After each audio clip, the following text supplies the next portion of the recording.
Before we begin, let me say this clearly and calmly, because it matters for both trust and safety.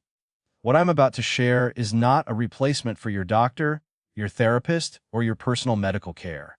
It's an educational reflection drawn from anatomy, physiology, and decades of observing how the human body adapts across time. Nothing here asks you to reject medicine. Instead, it invites you to understand your body more deeply, so your choices are informed, measured, and compassionate toward yourself. Now, let's slow down for a moment and consider something most people never stop to question. After the age of 60, many people are told, directly or indirectly, that muscle loss is inevitable. That weakness is just part of getting older. That shrinking strength, slower movement, and fatigue are the price of time. And once that idea settles in, something subtle happens. People stop expecting improvement. They stop asking whether the body still has the ability to rebuild. But biology tells a different story. Muscle loss with age, what scientists call sarcopenia, is real. It begins earlier than most people realize, sometimes in the late 40s. But inevitability is often confused with inevitability at a specific rate. The body does lose muscle over time, yes, but the speed and severity of that loss are profoundly shaped every single day. Muscle is not just tissue. It is a conversation between the nervous system, the skeleton, hormones, blood flow, and even the brain's sense of safety. And after 60, the body becomes less responsive to some signals, particularly those delivered through intense gym-based exercise.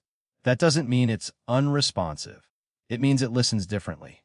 For decades, we've equated muscle building with exertion, lifting heavier weights, pushing to failure, chasing soreness as proof of progress. That model works well for younger bodies flooded with anabolic hormones and fast recovery cycles. But with age, the equation changes. Recovery slows. Inflammation lingers longer. Joints speak louder, and the nervous system becomes more cautious. What many people don't realize is that muscle growth does not begin in the muscle. It begins in the nervous system. Every movement you make starts as an electrical decision. The brain assesses stability, balance, threat, and control before it allows force to be generated. If the brain senses instability in the joints, the posture, or even breathing, it limits muscular output as a protective response.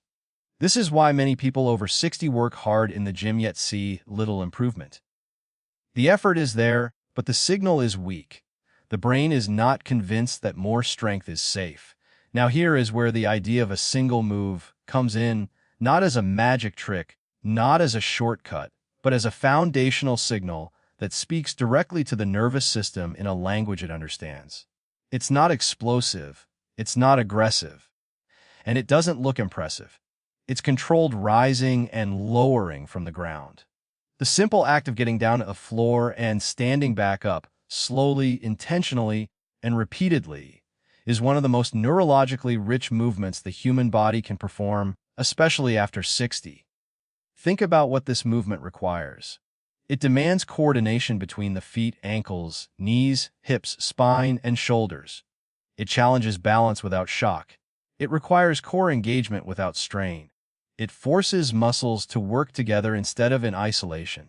And perhaps most importantly, it tells the brain its body can control itself through space. That message changes everything. From a biological perspective, muscles respond most strongly to tension combined with safety. When tension is present but safety is absent, the body resists adaptation. When safety is present but tension is absent, nothing changes. But when both are present, even at low intensity, the body adapts efficiently. Standing up from the ground provides exactly that combination. The quadriceps engage, but not explosively. The glute muscles activate in coordination with the core. The calves stabilize, the spinal muscles adjust posture continuously. The grip may assist. Breathing naturally synchronizes the effort. And because the movement is slow and controlled, the nervous system remains calm. Cortisol stays lower. Inflammation remains manageable. Recovery becomes faster. This is why some older adults feel stronger after weeks of gentle floor work than after months of gym machines. From a cellular standpoint, slow, Controlled movements stimulate muscle protein synthesis through mechanical tension without excessive muscle damage. That matters after 60 because excessive damage delays recovery and suppresses consistency. Consistency, not intensity, is the primary driver of muscle retention later in life. There's also a hormonal dimension that often goes unnoticed. Movement patterns that involve balance, coordination, and whole body control stimulate growth hormone release more reliably than isolated movements performed under stress. Growth hormone does not disappear after 60. It becomes more selective. It responds better to movements that engage the entire system. Standing from the floor does exactly that. But there's another layer here, the one that's rarely discussed in clinical terms. Fear. Many people over 60 carry a quiet fear of falling. Even those who don't consciously think about it adapt their movements subtly. They move more cautiously. They avoid unstable positions. They stop getting down to the ground altogether. The brain interprets this avoidance as vulnerability. And when the brain perceives vulnerability, it downregulates strength. This is not weakness. It is protection. Practicing controlled transitions from floor to standing reverses that signal. It teaches the nervous system that the body is capable, adaptable, and resilient. Over time, this reduces fear-driven inhibition of muscle activation. In simple terms, confidence becomes strength.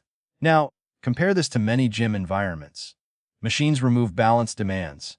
Seats remove postural engagement. Backrests reduce core activation. The nervous system is partially disengaged. The muscles work, yes, but the message to the brain is incomplete. Strength gains become local rather than systemic. This doesn't mean gyms are bad. It means they are incomplete when used alone, especially later in life. The human body evolved to move through space, not just against resistance. Another overlooked benefit of floor to stand movements is joint nutrition. Slow movement through large ranges of motion circulates synovial fluid, delivering nutrients to cartilage. This supports joint health without compression or impact. For older joints, this is invaluable. And let's talk about bone for a moment. Bone responds to load, but it responds best to load that is directional, varied, and controlled. Rising from the floor places compressive forces through the hips and spine in a natural pattern. This stimulates bone maintenance without the fracture risk associated with high-impact training. Now, you might wonder why something so simple isn't emphasized more. The answer is cultural, not scientific. Modern fitness often values complexity, equipment, and intensity because they look productive. Slow, quiet movements don't sell well. They don't feel dramatic. But the body does not measure drama. It measures signal quality. After 60, signal quality matters more than signal volume. There's also something deeply human about this movement. Getting up from the ground is one of the most fundamental markers of independence.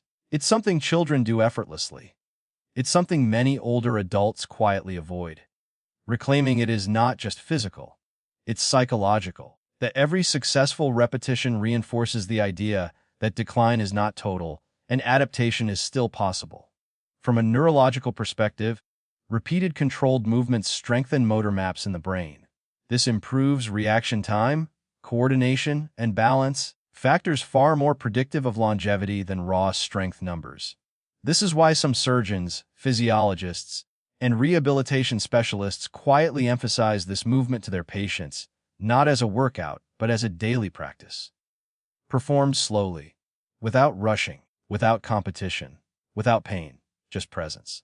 Now, let's be clear about something important for safety and honesty. This movement must be scaled. For some, that means using a chair, a wall, or hands on the floor. For others, it means lowering only partway. For some, it means starting from a raised surface. The goal is not perfection. The goal is communication between the brain and the body. And that communication improves surprisingly fast.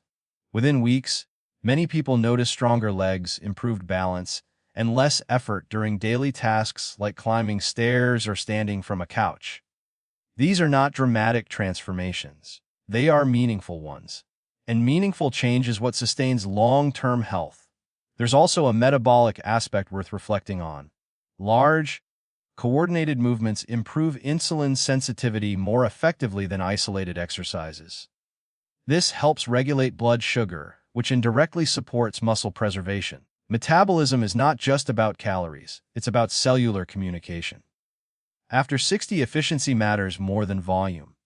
Another quiet benefit is breathing.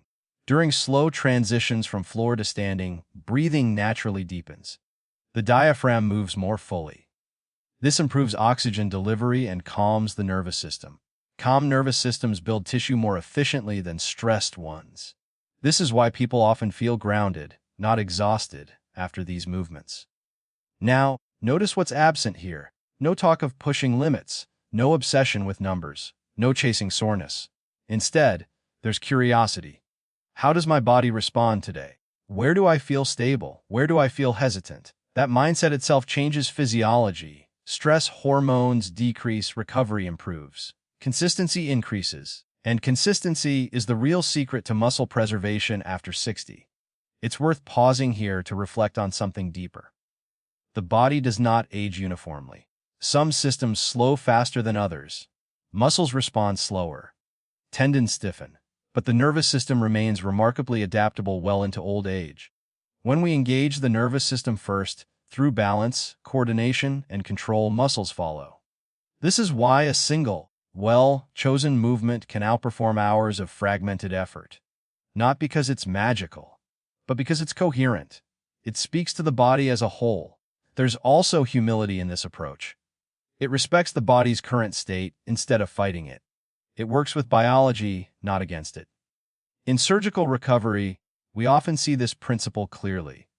Patients who regain basic movement patterns early recover strength faster than those who focus only on isolated muscle work.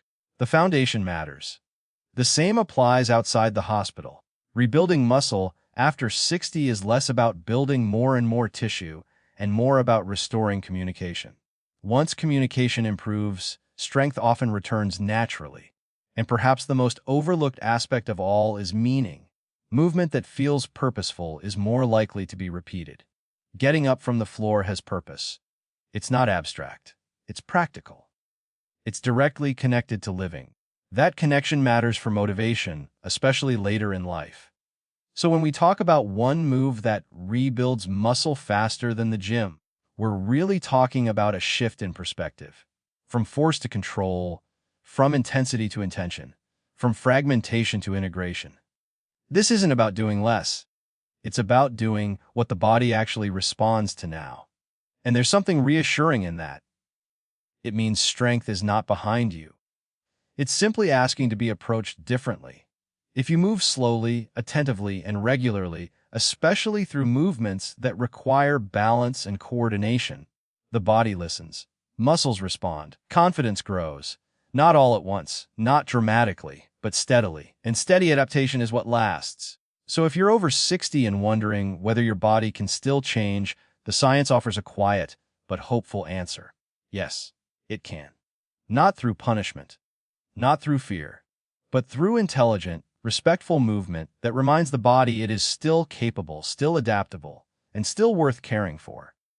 And sometimes, the most powerful signals come from the simplest actions, done with awareness, patience, and trust in the body's enduring wisdom.